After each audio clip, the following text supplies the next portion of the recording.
بسم الله الرحمن الرحيم. പല പല പ്രവർത്തനങ്ങൾ കൂട്ടിച്ചേർക്കുകയും ചെയ്യും. അങ്ങനെ അയാൾ ആ വിദഗ്ധത്തിൽ തന്നെ മരണപ്പെട്ടു പോവുകയും ചെയ്യും. അതുകൊണ്ടാണ് ഉലമാക്കൾ ഇങ്ങനൊരു അഭിപ്രായം പറഞ്ഞത്, ഹറാമുകൾ ചെയ്യുന്നതിനേക്കാൾ ഗൗരവമാണ് വിദഗ്ധ ചെയ്യുന്നവന്റെ അവസ്ഥ എന്നത് പറഞ്ഞു. ഇവിടെ നമ്മൾക്ക് ആരോടും ഒരു മത്സര ചിന്താഗതി നമ്മൾ ആരോടും ഇല്ല. ആരെയും വർത്തമാനം പറഞ്ഞ് തോൽപ്പിക്കണമെന്നോ അതല്ലെങ്കിൽ ആരെങ്കിലും പരാജയപ്പെടണമെന്നോ ഒന്നും അങ്ങനത്തെ ഒരു വാശിയൊന്നും നമുക്കില്ല. നമ്മളെ സംബന്ധിച്ചിടത്തോളം ആരുടെ മുമ്പിലും നമ്മൾ തോറ്റു കൊടുക്കാൻ എപ്പോഴും തയ്യാറാണ്. പക്ഷേ നമ്മൾ തോക്കണമെങ്കിൽ, തോറ്റു കൊടുക്കണമെങ്കിൽ, അല്ലെങ്കിൽ നമ്മൾ അടിയറവ് പറയണമെങ്കിൽ നമ്മുടെ മുമ്പിൽ ഈ വിഷയവുമായി ബന്ധപ്പെട്ടുകൊണ്ട്, ഇപ്പൊ നബിദിനമാകട്ടെ അങ്ങനെയുള്ള വിദഗ്ധമായി ബന്ധപ്പെട്ടുകൊണ്ട് നമ്മൾ ചോദിക്കുന്ന ചോദ്യങ്ങൾക്ക് കൃത്യമായ മറുപടി കിട്ടും. പ്രമാണം കൃത്യമാണ്. ഞാൻ നിങ്ങളോട് ചോദിക്കട്ടെ, അല്ലാഹുവിന്റെ റസൂൽ സ്നേഹം പ്രകടിപ്പിക്കാൻ വേണ്ടി ഇതുപോലെ റാലി നടത്തണമെന്നും ഭക്ഷണം ഉണ്ടാക്കി വിതരണം ചെയ്യണമെന്നും ജന്മദിനം ആഘോഷിക്കണമെന്നുമുള്ള ഒരു കൽപ്പന, അതിന്റെ ഒരു നിർദ്ദേശത്തിന്റെ ഒരു തുടക്കം റസൂൽ സല്ലല്ലാഹു അലൈഹി വസല്ലമയിൽ നിന്നും ഉണ്ടായിരുന്നുവെങ്കിൽ ഒന്നാമത് നബിദിനാഘോഷിക്കുന്ന ആൾക്കാർ നമ്മളായിരിക്കും അല്ലെ, മുമ്പത്തിലുള്ളവരാണ്. നിങ്ങൾ വെറുതെ ഒന്ന് ചിന്തിച്ചു നോക്ക്. റസൂൽ സല്ലല്ലാഹു അലൈഹി വസല്ലം 3 ദിവസം ജമാഅത്തായ ഒറ്റയ്ക്ക് നിസ്കരിച്ചത് തറാവീഹ് നിസ്കാരം. 3 ദിവസം ഒറ്റയ്ക്ക് നിസ്കരിച്ചു റമദാനിൽ. അപ്പൊ ഈ തറാവീഹ് നിസ്കാരം റമദാനിൽ ഒറ്റയ്ക്ക് നിസ്കരിച്ചു അല്ലാഹുവിന്റെ റസൂൽ ജമാഅത്ത് ആയി നിസ്കരിക്കാനുള്ളതായ ഒരു പ്രേരണ പ്രവാചകൻ ഉണ്ടായിരുന്നു. പക്ഷെ നബി എന്ത് ചെയ്തു? മറ്റുള്ളവർ വന്ന് തുടരുകയാണ് ചെയ്തത്. ആര്? സഹാബികൾ വന്നിട്ട് തുടരുകയാണ്. അപ്പൊ ഈ ഒരു തുടക്കം മാത്രമേ ഉണ്ടായിട്ടുള്ളൂ. ഇപ്പൊ നമ്മൾ റമദാൻ ആയിക്കഴിഞ്ഞാൽ റമദാനിലെ ഏതൊരു ഇബാദത്തിനേക്കാളും മുമ്പിൽ നമ്മൾ കാണുന്നത് തറാവീഹ് നിസ്കാരത്തെ. കാരണം അത് റസൂലിൽ നിന്നും ഒരു തുടക്കം ഉണ്ടായിരുന്നതിന്റെ പിന്നീട് ജമാഅത്തായിട്ട് നിർവഹിച്ചിട്ടേ ഇല്ല. ഈ 3 കഴിഞ്ഞിട്ട് പിന്നെ നിർവഹിച്ചിട്ടേ ഇല്ല. പക്ഷേ ഈ ഒരു ആരംഭം ഉണ്ടായിരുന്ന കാരണം കൊണ്ട് നമ്മൾ എന്ത് ചെയ്തു? പിൽക്കാലഘട്ടത്തിൽ അത് സജ്ജമായി എന്ന് മാത്രമല്ല, പള്ളികളിൽ അതിന് സ്പെഷ്യൽ ഇമാമിനെ വരെ നമ്മൾ നിർത്തുകയാണ്. അതിനുവേണ്ടി നമ്മൾ എന്തും കൊടുക്കാൻ തയ്യാറാകുന്ന ഒരു സാഹചര്യം. റസൂലുള്ളാഹിയുടെ സുന്നത്തിനോട് നമുക്കുള്ള താല്പര്യം എത്രമാത്രമാണ് എന്നുള്ളത് അത് നമുക്കേ അറിയൂ. ഞാൻ ഇന്നത്തെ ക്ലാസ്സിൽ നിങ്ങൾ അറിഞ്ഞിരിക്കാനും നിങ്ങൾ മറ്റുള്ളവരുടെ മുമ്പിലേക്ക് പറഞ്ഞു കൊടുക്കാനും വേണ്ടിയുള്ള ഒരു 8 കാര്യങ്ങൾ പറയാം. ഈ നബിദിനവും അത് അനുബന്ധമായ വിഷയങ്ങളുമായി ബന്ധപ്പെട്ടു 8 കാര്യങ്ങളല്ല, 8 ചോദ്യങ്ങളാണ്. ഈ 8 ചോദ്യങ്ങൾ കൃത്യമായി അതിന് നമുക്ക് മറുപടി തന്നാൽ, അതിന് കൃത്യമായൊരു മറുപടി കിട്ടിയാൽ നമുക്ക് ഈ എതിർപ്പ് ഇവിടെ അവസാനിപ്പിക്കാം. ഒരു വിധത്തിൽ ഞാനിത് നിങ്ങളുടെ മുമ്പിലേക്ക് ഷെയർ ചെയ്യുന്നതിന്റെ കാരണം എന്താണെന്ന് വെച്ചാൽ, ഈ അടുത്ത ദിവസം ഈ കഴിഞ്ഞ വെള്ളിയാഴ്ചയ്ക്ക് ശേഷം ഞാൻ ഖുത്ബയൊക്കെ കഴിഞ്ഞ് ഖുത്ബയുടെ വിവരങ്ങളൊക്കെ ഖുത്ബയൊക്കെ ഓരോരുത്തർക്ക് ഷെയർ ചെയ്ത് കൊടുത്തതിന് ശേഷം നമ്മളോടൊപ്പം സജീവമായിട്ടുള്ള ഒരു വ്യക്തി, ഖുത്ബയൊക്കെ കേൾക്കാൻ എപ്പോഴും വരുന്ന ആളാണ്, അങ്ങനത്തെ ഒരു വ്യക്തി, നമ്മുടെ വളരെ അടുത്തൊരു സുഹൃത്ത് തന്നെയാണ്. അദ്ദേഹം എന്നോട് ചോദ്യം ചോദിച്ചു, ഫോൺ ചെയ്ത് ചോദിച്ചു, അല്ല നമ്മളിപ്പോ അവർ നബിദിനത്തിന്റെ പേരിൽ ഉണ്ടാക്കുന്ന ഭക്ഷണം കഴിക്കണ്ട, ഘോഷയാത്രയിൽ പങ്കെടുക്കണ്ട, അതുപോലെയുള്ള കാര്യങ്ങൾക്കൊന്നും പങ്കെടുക്കണ്ട, പക്ഷേ നമുക്ക് അവർ ഒരു സദഖ ചോദിച്ചാൽ നബിയോടുള്ള സ്നേഹം മുൻനിർത്തിക്കൊണ്ട് ആ ദിവസത്തിന്റെ പ്രവർത്തനങ്ങൾ വേണ്ടി സദഖ ചെയ്തത് കൊണ്ട് എന്തെങ്കിലും കുഴപ്പമുണ്ടോ? നമ്മളോടൊപ്പം ഒരാളെ സജീവമായിട്ട് നിൽക്കുന്ന ഒരാൾ, നാട്ടിൽ മുഴുവൻ ആ വ്യക്തി മുജാഹിദാണ് എന്ന അറിവുണ്ട്, അങ്ങനത്തെ ഒരു ഫാമിലിയിലത്തെ ഒരാളാണ് ചോദിക്കുന്നത്. അങ്ങനെ ചെയ്യുന്നത് കൊണ്ട് കുഴപ്പമുണ്ട്? ചിന്തിക്കാൻ കാരണം അല്ല, പെണ്ണുങ്ങള് ഒരു 2 പവന്റെ ഗോൾഡ് അതിലേക്ക് വേണ്ടി മാറ്റി വെച്ചിട്ടുണ്ട്. അപ്പൊ ഇതിന്റെ ഗൗരവം എത്രമാത്രം എത്ര ശക്തമാണ് എന്ന് ഇന്നും നമ്മുടെ ആളുകൾക്ക് മനസ്സിലാകാതെ പോകും. ഇത് പ്രസംഗിക്കുന്ന ആൾക്ക് അല്ലെങ്കിൽ ക്ലാസ് എടുക്കുന്ന ആളുടെ സംസാരത്തിൽ മാത്രമേ ആ ഗൗരവമുള്ളൂ. ഒരു കൂട്ടം ആളുകൾ നമ്മുടെ ഖുർആൻ ക്ലാസ്സിൽ പങ്കെടുക്കുന്ന, സ്ത്രീകളുടെ ക്ലാസ്സിൽ പങ്കെടുക്കുന്ന ഒരു കൂട്ടം പെണ്ണുങ്ങൾ നബിദിന റാലി കാണുവാനും അത് ആസ്വദിക്കാനും പോയി നിന്ന ഒരു അവസ്ഥയുണ്ട്. ഞാൻ വിളിച്ചു ചോദിച്ചു, എന്താണ് നിങ്ങൾ ഇതുകൊണ്ട് ഉദ്ദേശിച്ചത്? ഒന്നുമില്ല, അത് കാണാൻ പോയി, അത് തിന്മയുണ്ടാകുന്നു. നിങ്ങളൊന്ന് ആലോചിച്ചു നോക്ക്. നമ്മളുടെ ഉപ്പയെ, നമ്മുടെ പിതാവിനെ പരസ്യമായി അപഹസിച്ചുകൊണ്ട് ഒരാൾ ഇതിലൂടെ ഒരു ജാല നടത്തി നമ്മൾ കൊണ്ടിരിക്കും. ഒരു ടീം നമ്മുടെ വാപ്പാനെ ചീത്ത കൊണ്ടോ നമ്മളത് പോയി ആസ്വദിക്കും? ഇല്ല, നമ്മളതിന് വേദന കൊണ്ട് നമ്മൾ ഒതുങ്ങലേ ഉള്ളൂ. അപ്പൊ നമുക്ക് നമ്മുടെ കൽബിനകത്ത് ഇതിനെ പറ്റിയുള്ള വേദന ഉണ്ടാകും. ഈ ചെയ്യുന്ന വിദഗ്ധനെ സംബന്ധിച്ചുള്ള വേദന ഉണ്ടാകും. അതുകൊണ്ടാണ് ഞാൻ ഇന്ന് ക്ലാസ്സിൽ ഈ 8 കാര്യങ്ങൾ നിങ്ങളുടെ ശ്രദ്ധയിലേക്ക് കൊണ്ടുവരും. അതിൽ ഒന്നാമത്തേത്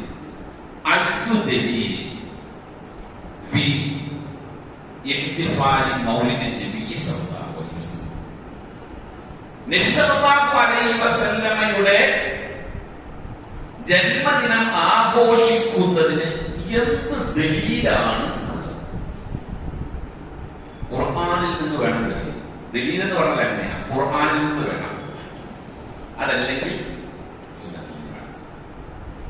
5 വഖത്ത് നമ്മൾ നിസ്കരിക്കാൻ 5 വഖത്താണ് എന്നതിന് നമുക്ക് എന്തില്ല? ഖുർആനിൽ നിന്നും ആ 5 വഖത്തുകൾ നമുക്ക് നേർക്ക് നേരെ ദുഹർ, അസ്ർ, മഗ്രിബ്, ഇശാ എന്ന് എടുക്കാൻ കഴിയില്ല. പക്ഷേ സുന്നത്തിൽ നിന്ന് എന്ത് ചെയ്തിട്ടുണ്ട്? അത് സ്ഥിരപ്പെട്ടിട്ടുണ്ട്, അല്ലേ? വുദൂ ചെയ്യുന്നതിന്റെ പൂർണ്ണമായി എടുക്കുന്ന ആ രൂപം, അത് ഖുർആനിൽ അതിന്റെ ഒരു ഔട്ട്ലൈൻ മാത്രമേ ഉള്ളൂ. നമ്മൾ സുന്നത്തിൽ നിന്ന് നമുക്ക് അത് കിട്ടുന്നുണ്ട്.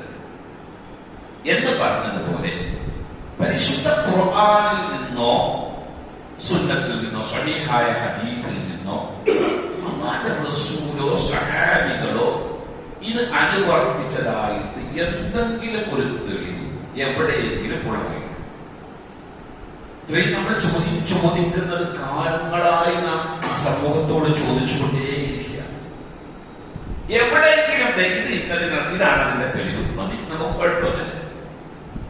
ഏതെങ്കിലും ഒരു വിഷയം പറഞ്ഞിട്ട് അതിനെ വിശദീകരിക്കാൻ വേണ്ടി വിശദീകരിച്ച് പറഞ്ഞ് ഒപ്പിച്ച് ഇങ്ങനെയാണ് എന്ന് പറയുന്ന സാഹചര്യം ഉണ്ടാകും. കാരണം ഇപ്പൊ ഇസ്ലാമിൽ ഒരു വിഷയം, നമ്മൾ പെരുന്നാൾ ആഘോഷിക്കുന്നുണ്ട്.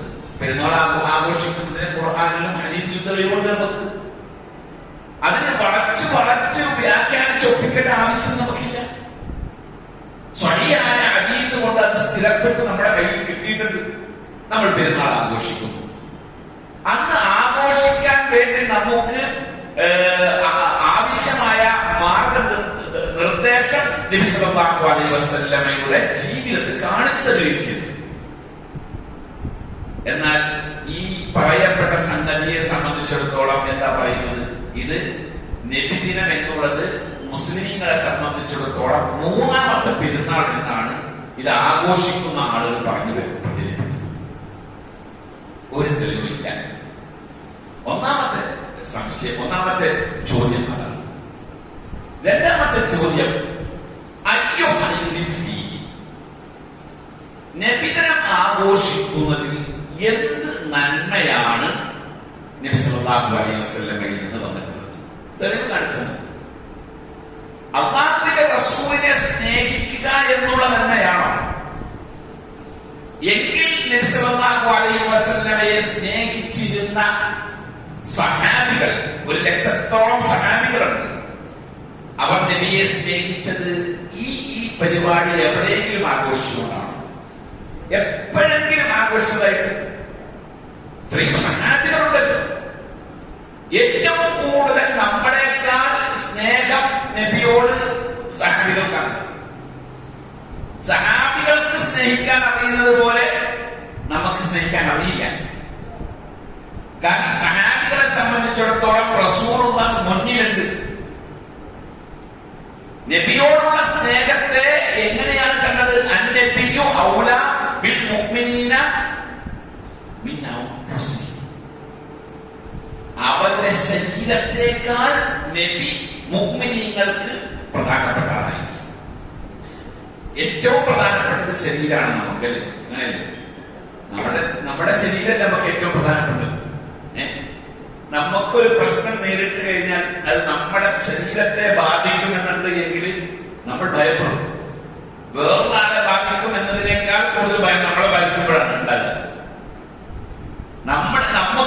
നമ്മൾ പട്ടിണിയായി പോകുമോ എന്ന ഭയം നമ്മളെ ബാധിച്ചു കഴിഞ്ഞാൽ അത് വലിയൊരു ഭയമായിരിക്കും. മറ്റൊരാൾ പട്ടിണി കിടക്കും എന്നുള്ളത് നമുക്ക് ഭയം വല്ലാതെ നമ്മളെ ബാധിക്കില്ല. അപ്പൊ സ്വന്തം നഫ്സ് എന്നുള്ളത്, ശരീരം എന്നുള്ളത്, പ്രവാചകനോടുള്ള ഇഷ്ടം നഫ്സിനേക്കാൾ കൂടുതൽ ഉണ്ടാകണം എന്നുള്ളതാണ്. ഒരു സംഭവം താലിഹുകളിൽ കാണാം. എന്ന് പറഞ്ഞാൽ പ്രാരംഭകാല സഹാബികളുടെ പട്ടികയിലെ ആളാണ് തൽഹത്ത് ബിൻ ഉബൈദില്ല. അദ്ദേഹത്തെ നബി സല്ലല്ലാഹു അലൈഹി വസല്ലം വിളിച്ചൊരു പേരുണ്ട്. തൽഹത്ത് ബിൻ ഉബൈദില്ലയുടെ അപരനാമമുണ്ട്. എന്താണ് പറയുന്നത്? ഷഹീദുൻ യംശി ഫിൽ അർദ്. ജീവിച്ചിരിക്കുന്ന രക്തസാക്ഷി. ജീവിച്ചിരിക്കുന്ന രക്തസാക്ഷി എന്ന് പറഞ്ഞാൽ അന്ന് പറഞ്ഞ പേരാണ്. നബി സല്ലല്ലാഹു അലൈഹി വസല്ലമയോട് ഒപ്പം ജീവിച്ചിരുന്നു അദ്ദേഹം ഷഹീദായിരുന്നു എന്ന് പറയണമെങ്കിൽ അതിനൊരു സംഭവം ഉണ്ടായിട്ടുണ്ട്. ഗുഹയിലാണ് ആ സംഭവം നടന്നത്. മുസ്ലിമീങ്ങൾക്ക് പ്രയാസം ഉണ്ടായ നബി സല്ലല്ലാഹു അലൈഹി വസല്ലം ഒരു കുഴിയിൽ നിന്നു. ശത്രുക്കൾ ഉണ്ടാക്കി വെച്ചിരുന്ന ഒരു കുഴി, വാരിക്കുഴിയിൽ റസൂൽ വീണു. മുൻപിൽ പൊട്ടി, നെറ്റിയുടെ ഭാഗത്ത് മുറിവൊക്കെ ഉണ്ടായി. അങ്ങനെ ശത്രുക്കൾ നബിയെ വളയുന്ന ഘട്ടം വന്നപ്പോ അൻസാറുകളിൽ നിന്നും 7 പേരും മുഹാജിറുകളിൽ നിന്നും 2 പേരുമാണ് നബിക്ക് പ്രൊട്ടക്ഷൻ നൽകിയത്. ഈ 9 ആളുകളും അവിടെ മരിച്ചു. ശരിയായി. പിന്നീട് വന്ന സഹാബിയാണ് തൽഹത്ത് ബിൻ ഉബൈദില്ല. അദ്ദേഹം നബി സല്ലല്ലാഹു അലൈഹി വസല്ലമയെ പിന്നിലാക്കിക്കൊണ്ട് നെഞ്ചിരിച്ച് കൈ ഉയർത്തിപ്പിടിച്ച് ശത്രുക്കളുടെ മുമ്പിൽ നിന്ന് വരുന്നുണ്ട്. നമുക്ക് കഴിയുമോ? നമ്മളുടെ ശരീരത്തെ മറയാക്കി പ്രവാചകമൊന്നും സംഭവിക്കാതിരിക്കാൻ നിന്നു. ഒടുവിൽ ശത്രുക്കളെല്ലാം പ്രവാചകനിൽ നിന്നും അകന്നു എന്ന് ബോധ്യപ്പെട്ടപ്പോ അദ്ദേഹം നബി സല്ലല്ലാഹു അലൈഹി വസല്ലമയെ തോളത്ത് ചുമന്നുകൊണ്ട് ഉഹദിന്റെ മുകളിലുള്ള ചെറിയൊരു പൊത്തിൽ കൊണ്ടുപോയി, ഒരു ഗുഹയിൽ കൊണ്ടുപോയി ഇരുത്തി പാരടമായി. ഇന്നും ആ പ്രദേശം അവിടെ തന്നെ ഉണ്ട്. പക്ഷെ നമ്മൾ ബസ്സിലൊക്കെ പോയാൽ കാണാൻ കഴിയില്ല. അത് ടാക്സി വിളിച്ച് പോയിട്ട് കുറച്ച് ഇറങ്ങി നടക്കണം. നബി ഇരുന്ന ആ സ്ഥലം കാണാൻ കഴിയും. ഒരു ചെറിയൊരു കെട്ടുണ്ട് അവിടെ.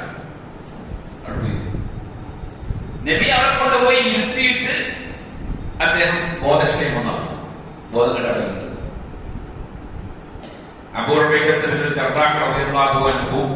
അബൂബക്കർ സിദ്ദീഖ് റളിയല്ലാഹു അൻഹു നബിയെ അന്വേഷിച്ചു വന്നു. നബിയെ കാണാതെ വന്ന് അന്വേഷിച്ചു വന്നു.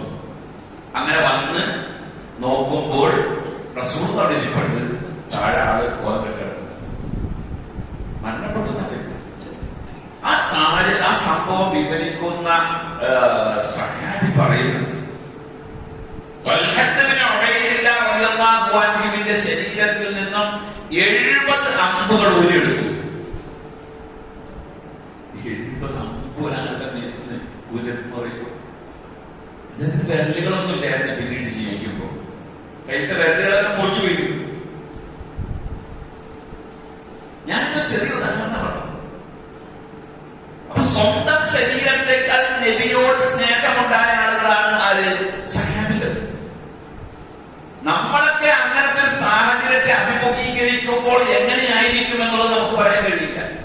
ഇപ്പൊ നമുക്കിത് പറയാനും കേൾക്കാനൊക്കെ കഴിയുന്നുണ്ടെങ്കിലും അങ്ങനത്തെ ഒരു സിറ്റുവേഷൻ അഭിമുഖീകരിക്കേണ്ടി വന്നാൽ ഞാൻ എന്ത് നിലപാട് സ്വീകരിക്കും എന്നറിയില്ല. നിങ്ങൾ മനസ്സിലാക്കേണ്ട ഒരു കാര്യം കൂടെ ഉണ്ട്.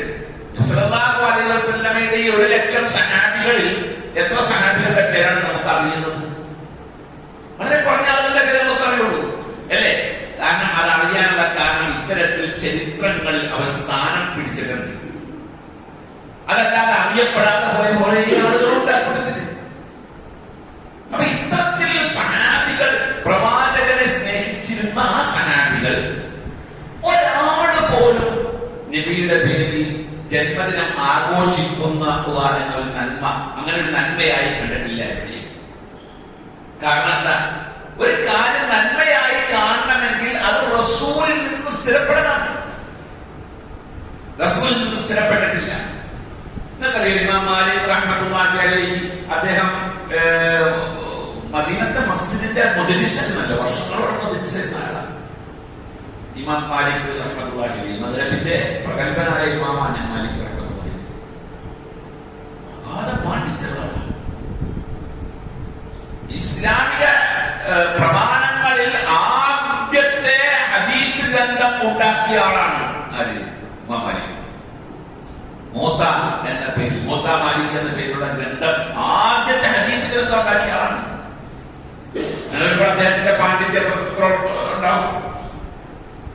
അദ്ദേഹത്തിനെ പറ്റി ചുറ്റിപ്പറ്റി ഒരുപാട് കഥകളുണ്ട്, ഒരുപാട് ചരിത്രങ്ങളുണ്ട് അദ്ദേഹത്തിനെ ചുറ്റിപ്പറ്റി. നബി സല്ലല്ലാഹു അലൈഹി വസല്ലമയോടുള്ള സ്നേഹത്താൽ ആ മസ്ജിദിന്റെ പരിസരത്ത് പോലും അദ്ദേഹം ചെരുപ്പ് ഉപയോഗിച്ചിരുന്നില്ല എന്ന് കാണാം. പരിസരത്തേക്ക് പോലും ചെരുപ്പില്ലായിരുന്നു. നബിയോടുള്ള സ്നേഹമുണ്ട്, സ്നേഹം. ഈ മാലിക് റഹ്മത്തുള്ളാഹി അലൈഹിയുടെ അടുത്ത് ഒരാൾ വന്ന് എന്നിട്ട് അദ്ദേഹം പറഞ്ഞു, യാ അബാ അബ്ദില്ല. ഇമാം മാലിക്കിനെ വിളിച്ചിരുന്നവരാണ് അബു അബ്ദില്ല. യാ അബാ അബ്ദില്ല, മിൻ ഐന ഉഹ്രിമ, എവിടെ നിന്നാണ് ഈ ഹറാമിൽ പ്രവേശിക്കേണ്ടത് എന്ന് ചോദിച്ചു. എവിടെ നിന്നാണ് ഹറാമിൽ പ്രവേശിക്കണമെന്ന് മദീനത്ത് നിന്ന് ചോദിക്കുമ്പോൾ അതിന്റെ മറുപടി എന്താ? ദുൽഖുലൈഫ. ഇന്നത്തെ അബിയാറലി, നമ്മൾ അബിയാറലി എന്ന് വിളിക്കുന്ന ദുൽഖുലൈഫയിൽ നിന്നാണ് ഇഹ്റാമിൽ പ്രവേശിക്കേണ്ടത് എന്ന് പറഞ്ഞു. അദ്ദേഹം പറയുകയാണ്, റസൂൽ സല്ലല്ലാഹു അലൈഹി വസല്ലം ഇഹ്റാമിൽ പ്രവേശിച്ച ദുൽഖുലൈഫയിൽ നിന്ന് വേണം ഇഹ്റാമിൽ പ്രവേശിക്കാൻ. അപ്പൊ അയാൾ പറഞ്ഞു, ഇന്നി ഉരീദു അൻ ഉഹ്രിമ മിനൽ മസ്ജിദ്, ഞാൻ ഇഹ്റാമിൽ പ്രവേശിക്കാൻ ഉദ്ദേശിക്കുന്നത് മസ്ജിദ് നബവിയിൽ നിന്നാണ്. ദുൽഖുലൈഫയും മസ്ജിദ് നബവിയിൽ നിന്ന് എത്ര ദൂരമുണ്ട്? 5 6 7 കിലോമീറ്റർ. നടന്നു പോകാനുള്ള 5 കിലോമീറ്റർ നടവഴിയാണ് ഉദ്ദേശിക്കുന്നത്. ഇന്നത്തെ ഹൈവേ അനുസരിച്ച് പോകണമെങ്കിൽ 7 കിലോമീറ്റർ. അപ്പൊ 5 കിലോമീറ്റർ അപ്പുറത്താണ് ദുൽഖുലൈഫ. അതിന്റെ ഇപ്പുറത്തുള്ള മസ്ജിദ് നബവിയിൽ നിന്ന് ഞാൻ ഇഹ്റാമിൽ പ്രവേശിക്കാൻ ഉദ്ദേശിക്കുന്നു.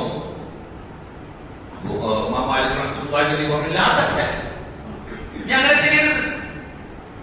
അയാൾ പറഞ്ഞു, അള്ളാഹുവിന്റെ റസൂലിന്റെ ഖബർ കൂടി കൊള്ളുന്ന ഈ മസ്ജിദിൽ നിന്ന് തന്നെ ഇഹ്റാമിൽ പ്രവേശിക്കൊള്ളുന്നു. ഇമാം മാലിക് റഹ്മത്തുള്ളാഹി അലൈഹി പറഞ്ഞു, നീ അങ്ങനെ ചെയ്യരുത്. ഞാൻ നിന്നിൽ നിന്നൊരു ഫിത്ന ഭയപ്പെടുന്നുണ്ട്. ഇഹ്റാമിൽ പ്രവേശിക്കാൻ മീഖാത്ത് നിശ്ചയിച്ചിട്ടുണ്ട്.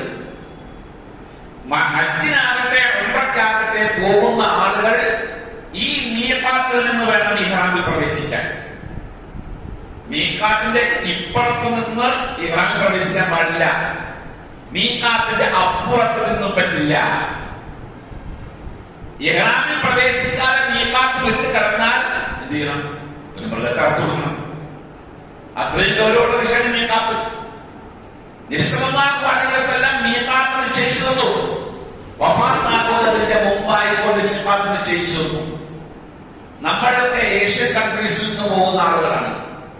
നമുക്ക് ഈ ഇന്ത്യ പോലെയുള്ള രാജ്യങ്ങളിൽ നിന്ന് പോകുന്ന ആളുകൾക്ക് അന്നത്തെ മീഖാത്ത് ജലംബമാണ്. അന്ന് നിശ്ചയിച്ചു തന്നെ മീഖാത്ത് നമുക്ക് യലംലമാണ്. യലംലം എന്നുള്ളത് ഒരു കടൽ പ്രദേശമാണ്. കപ്പൽ വഴി പോകുന്ന ആളുകൾക്കാണ് യലംലം. അവർ കപ്പൽ വഴി യാത്ര ചെയ്യുമ്പോൾ ആ മീഖാത്ത് പാസ് ചെയ്തിട്ടാണ് പോകുന്നത്. അതുകൊണ്ട് അവിടെ വെച്ചിട്ട് അവർക്ക് ഇഹ്റാമിൽ പ്രവേശിക്കാം. ഇന്നത്തെ നമ്മുടെ മീഖാത്ത് യലംലമല്ല, കാരണം നമ്മൾ യലംലം വഴിയാണ് പോകുന്നത്. ഇന്നത്തെ നമ്മുടെ മീഖാത്ത് യമനികൾക്കുള്ള മീഖാത്ത്. യമനികൾ വരുന്നത് തായിഫ് ക്രോസ് ചെയ്തിട്ടാണ്. അപ്പൊ തായിഫിൽ നിന്ന് വരുമ്പോൾ കർമുൽ മനാസിലാണ് നമ്മുടെ മീഖാത്ത്. ഈ കർമുൽ മനാസിൽ നമ്മൾ ഫ്ലൈറ്റ് കർമുൽ മനാസിന്റെ മുകളിൽ കൂടെ ആയിരിക്കും പോവുക. അപ്പൊ അവിടെ നിന്നാണ് നമ്മൾ ഇഹ്റാമിൽ പ്രവേശിക്കുക, കർമുൽ മനാസിൽ നിന്ന്. അപ്പൊ ഒരാൾ കപ്പൽ മാർഗമാണ് പോകുന്നതിലേക്ക് പ്രവേശിക്കാം, ഇഹ്റാമിൽ പ്രവേശിക്കാം. അതല്ലെങ്കിൽ കർമുൽ മനാസിലാണ് മീഖാത്ത്. അതേപോലെയാണ് ദുൽഹുലൈഫ മീഖാത്ത്, അതുപോലെ തന്നെ ജുഹ്ഫ മീഖാത്ത്. അങ്ങനെ ഏതാനും മീഖാത്തുകൾ നബി സല്ലല്ലാഹു അലൈഹി വസല്ലം നിശ്ചയിച്ചു തന്നിട്ടുണ്ട്. മസ്ജിദ് ആയിഷ മീഖാത്തല്ല, മസ്ജിദ് ആയിഷ മീഖാത്തല്ല. തൻഈമിൽ മസ്ജിദ് ആയിഷ ഉണ്ട്. അതായത് അവിടെ പോയിട്ട് ഹറമിൽ നിന്ന് 2-3 കിലോമീറ്റർ ദൂരം സ്ഥിതി ചെയ്യുന്ന സ്ഥലമാണ് ഈ തൻഈം. മസ്ജിദ് ആയിഷ എന്നുള്ളത് സ്ത്രീകൾക്ക് മാത്രമായി നിശ്ചയിച്ചിരിക്കുന്ന ഒരു ഇടമാണ് ഇഹ്റാമിൽ പ്രവേശിക്കുക. അത് എപ്പോൾ അവർ അശുദ്ധി കാലഘട്ടം കഴിഞ്ഞിട്ട് ചെല്ലുമ്പോൾ. എങ്ങനെ? മക്കയിലേക്ക് അവർ എത്തി, മക്കയിലേക്ക് എത്തുമ്പോൾ അവർ അശുദ്ധിയോടുകൂടിയാണ് എത്തുന്നത്. അവർ പീരീഡ്സ് കഴിഞ്ഞിട്ടാണ് അവിടെ എത്തുന്നത് എങ്കിൽ അവർക്ക് ഇഹ്റാമിൽ പ്രവേശിക്കാതെ കയറാം, ഇഹ്റാമിൽ പ്രവേശിച്ചു കയറാം. അശുദ്ധി കാലങ്ങളിൽ ഒരു പെണ്ണ് ഉംറയ്ക്ക് പോകുകയാണ് എങ്കിൽ അവർക്ക് മീഖാത്ത് വഴിയാണ് പോകുന്നതെങ്കിൽ അവള് ഇഹ്റാമിൽ പ്രവേശിച്ചിട്ട് അവർക്ക് ഹറമിലേക്ക് എത്താം. പക്ഷേ അവർക്ക് ഹജ്ജിന്റെയോ ഉംറയുടെ അമലുകൾ ചെയ്യാൻ പറ്റില്ല. അങ്ങനെ വരുമ്പോൾ അവർ ഇഹ്റാമിലായിരിക്കെ ശുദ്ധിയാകുന്നവരെ കാത്തിരിക്കേണ്ടി വരും. അപ്പൊ ഇഹ്റാമിലായിരിക്കെ കാത്തിരിക്കുമ്പോൾ പാലിക്കേണ്ട ഒരുപാട് വ്യവസ്ഥകളുണ്ട്, ഒരുപാട് കാര്യങ്ങളുണ്ട്. ഇഹ്റാമിൽ പ്രവേശിക്കുമ്പോൾ സുഗന്ധം പാടില്ല, തലമുടി മുറിക്കാൻ പാടില്ല, തലമുടി കൊഴിഞ്ഞു പോകാതിരിക്കാൻ ശ്രദ്ധിക്കണം, യാദൃശ്ചികമായി കൊഴിഞ്ഞു കുറച്ച്. അതുപോലെ മുടി നഖം നീക്കാൻ പാടില്ല. അങ്ങനെയുള്ള ഒരുപാട് വ്യവസ്ഥകൾ. അതുപോലെ തന്നെ അവിടെയുള്ള ഹറമിന്റെ പരിധിയിലുള്ള ചെടികൾ പറിക്കാൻ പാടില്ല. ഇങ്ങനെയൊക്കെ കുറെ ഇഹ്റാമിലായിരിക്കുമ്പോൾ പാലിക്കേണ്ട വ്യവസ്ഥകൾ. അപ്പോ അശുദ്ധിയുള്ള പെണ്ണ് മീഖാത്തിൽ നിന്ന് ഇഹ്റാമിൽ പ്രവേശിച്ചു പോയാൽ ഇവിടെ ശുദ്ധിയാകുന്ന 6 ദിവസം 7 ദിവസം അത്രയോ ദിവസങ്ങളോട് മുഹരിമിന്റെ ഹുക്മ് ബാധകമായിരിക്കും. അപ്പൊ അതുകൊണ്ട് നമ്മൾ എന്ത് ചെയ്യും? ഇഹ്റാമിൽ പ്രവേശിക്കാതെ മക്കയിലേക്ക് ചെല്ലും. ശുദ്ധിയായി കഴിയുമ്പോഴാണ് മസ്ജിദ് ആയിഷയിൽ പോയിട്ട് ഇഹ്റാമിൽ. അപ്പൊ അശുദ്ധിയുള്ള പെണ്ണുങ്ങൾക്ക് ശുദ്ധിയായതിനു ശേഷം ഇഹ്റാമിൽ പ്രവേശിക്കാത്ത സ്ഥലമാണ് മസ്ജിദ് ആയിഷ. എന്താ മസ്ജിദ് ആയിഷ എന്ന് പേര് കാരണം? ആയിഷ റളിയല്ലാഹു അൻഹയ്ക്ക് ഇതേപോലത്തെ ഒരു സാഹചര്യം നേരിട്ടപ്പോൾ നബി സല്ലല്ലാഹു അലൈഹി വസല്ലം പറഞ്ഞു അവിടെ പോയി ഇഹ്റാമിൽ പ്രവേശിച്ചോളാം. അത് ഹറമിന്റെ അതിർത്തിയാണ്. അവിടെ പോയിട്ട് ഇഹ്റാമിൽ പ്രവേശിച്ചു. അവിടെ രസകരം എന്ന് പറഞ്ഞാൽ ആയിഷ ബിബിയോടൊപ്പം ആരുണ്ടായിരുന്നു? അബൂബക്കർ, അബ്ദുറഹ്മാൻ ഉണ്ടായിരുന്നു, ആങ്ങളുണ്ടായിരുന്നു. ആങ്ങൾ അവിടെ നിന്ന് ഇഹ്റാമിൽ പ്രവേശിച്ചില്ല. ഒരൊറ്റ സഹാബിയും അവിടെ നിന്ന് ഇഹ്റാമിൽ പ്രവേശിച്ചില്ല. അപ്പൊ തന്നെ ഈ ഒരു ഉള്ള ആളുകൾക്കുള്ള ഇഹ്റാമിൽ പ്രവേശിക്കാനുള്ള സ്ഥലമാണ്. അപ്പോ ഹജ്ജിനും ഉംറയ്ക്കും ഇഹ്റാമിൽ പ്രവേശിക്കാൻ കൃത്യമായ സ്ഥലം നിശ്ചയിച്ചു തന്നിട്ടുണ്ടെങ്കിൽ ആ മീഖാത്തിൽ അവിടെ വെച്ച് ഇഹ്റാമിൽ പ്രവേശിക്കാൻ പാടുള്ളൂ. അതിനു മുമ്പ് ഇഹ്റാമിൽ പ്രവേശിക്കാനുള്ള നടപടികൾ സ്വീകരിക്കാമെന്നല്ലാതെ വേഷം പണിക്ക് മാറാം, അയാൾക്ക് കുളിക്കാം, ഇഹ്റാമിൽ പ്രവേശിക്കാൻ നമ്മുടെ കുളിയൊക്കെ നിർവഹിക്കാം, വേറെ സൗകര്യങ്ങളൊന്നും ഇല്ലായിരുന്നു. പക്ഷെ ഇഹ്റാമിൽ പ്രവേശിക്കൽ ആ നിയ്യത്ത് ചെയ്യേണ്ടത് അവിടെ നയിക്കണം. അപ്പൊ ഇയാൾ എന്താ പറഞ്ഞത്? ഞാൻ ഇഹ്റാമിൽ എവിടെ പ്രവേശിക്കുള്ളൂ? മസ്ജിദ് നബവിയിൽ നിന്ന് പ്രവേശിക്കുള്ളൂ. കാരണം അത് റസൂലുള്ളാഹിയുടെ മസ്ജിദാണ്, അവിടെ നിന്ന് പ്രവേശിക്കുള്ളൂ. അപ്പോഴാണ് അദ്ദേഹം പറഞ്ഞത് ഞാനൊരു ഫിത്ന നിന്നിൽ ഭയപ്പെടുന്നത്. എന്റെ ദേഷ്യം വന്നു. എന്ത് ഫിത്നായി പറയുന്നത്? ഉടനെ അദ്ദേഹം പറഞ്ഞു ഇന്നമാഹിയ അമ്യാലുൻ അസീദുഹ, കുറച്ച് മൈലുകൾ കൂടുതൽ ഞാൻ നേരത്തെ ഇഹ്റാമിൽ ഇമാമുകൾ പ്രവേശിച്ചു എന്നല്ലാണ്ട് അതിലെന്ത് ഫിത്നയുള്ളത് എന്ന് ചോദിച്ചു. മാലിക് റഹ്മത്തുള്ളാഹി അലൈഹി പറഞ്ഞു, വഅയ്യു ഫിത്നത്തിൻ അഅലമു മിൻ അൻ തറ അന്നക സബഖത ഇലാ ഫളീലത്തി തസ്റഹ അൻഹാ റസൂലുള്ളാഹി സ്വല്ലല്ലാഹു അലൈഹി വസല്ലം. റസൂൽ സ്വല്ലല്ലാഹു അലൈഹി വസല്ലം ചെയ്യാത്ത ഒരു നന്മ നീ ചെയ്തു എന്നതിനേക്കാൾ വലിയ ഫിത്ന വേറെ ഏതാണ്? ഞാൻ മനസ്സിലായില്ല. റസൂൽ ചെയ്യാത്ത നന്മ ഏതാണ്? മസ്ജിദ് നബവിയിൽ നിന്ന് ഇറാൻ പ്രവേശിച്ചില്ല. ആ ചെയ്യാത്ത നന്മ നീ ചെയ്തു എന്ന് പറയുമ്പോഴുണ്ടാകുന്ന ഫിത്നയുണ്ടല്ലോ, അതിനേക്കാളും വലിയ ഫിത്ന വേറെ ഉണ്ടോ? ഇന്നത്തെ ഫിത്നയാണ് റസൂൽ ചെയ്തിട്ടില്ല, റസൂൽ ചെയ്യാത്തത് ഞങ്ങൾക്ക് പ്രശ്നമല്ല, ഞങ്ങൾ ചെയ്യും എന്ന് പറഞ്ഞുകൊണ്ട് ചെയ്യുമ്പോൾ അതൊരു നന്മ ഉണ്ടെന്നാണ് കരുതിയിട്ടുള്ളത്. നന്മ ഇല്ലാന്ന് കരുതിക്കൊണ്ടാണ് ആരെങ്കിലും ഇത് ആഘോഷിച്ചത്?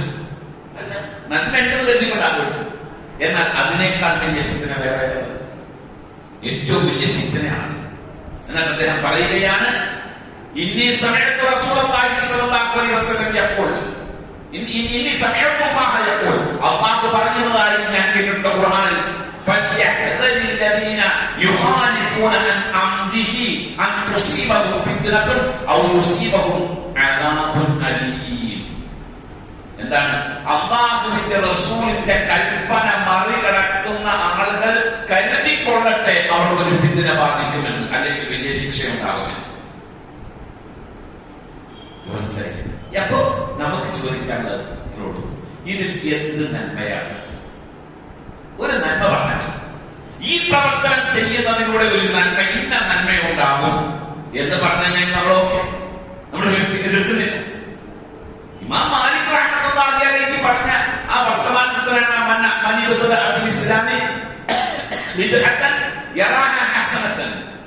ഒരു ബിദ്അത്ത് ഒരാൾ ചെയ്തു എന്നുള്ളത് നന്മയാണെന്ന് കണ്ടു. അങ്ങനെയാണല്ലോ ബിദ്അത്ത് ചെയ്യുമ്പോൾ നന്മയാണെന്ന് കരുതിക്കൊണ്ടല്ലേ ചെയ്യുന്നത്. ദിക്റാൽക്ക് എന്തിനാ നടക്കുന്നത്? നന്മയാണെന്ന് കരുതിക്കൊണ്ടല്ലേ, തിന്മയാണെന്ന് കരുതിക്കൊണ്ടാണ് ദിക്റാൽക്ക് ചെയ്യുന്നത്. നബി സല്ലല്ലാഹു അലൈഹി വസല്ലമയുടെ പേരിൽ സലാത്ത് വാർഷികം നടത്തുന്നത് നന്മയുണ്ടെന്ന് കരുതിക്കൊണ്ടല്ലേ, തിന്മയാണെന്ന് കരുതിക്കൊണ്ടല്ലോ. അപ്പൊ ഒരു ബിദ്അത്ത് ചെയ്തു എന്നിട്ട് അവൻ അതിൽ നന്മയുണ്ട് എന്ന് കരുതിയാൽ അതിനർത്ഥം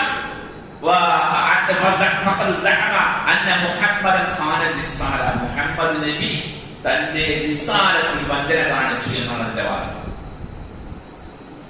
ഒരുപാട് വിഷയം. അപ്പൊ രണ്ടാമത് നമുക്ക് ഇതിൽ ചോദിക്കാനുള്ള ചോദ്യത്തോടുള്ളൂ, ഇതിൽ എന്ത് നന്മയാണ് അത് പറയണം. മൂന്നാമത്തേത്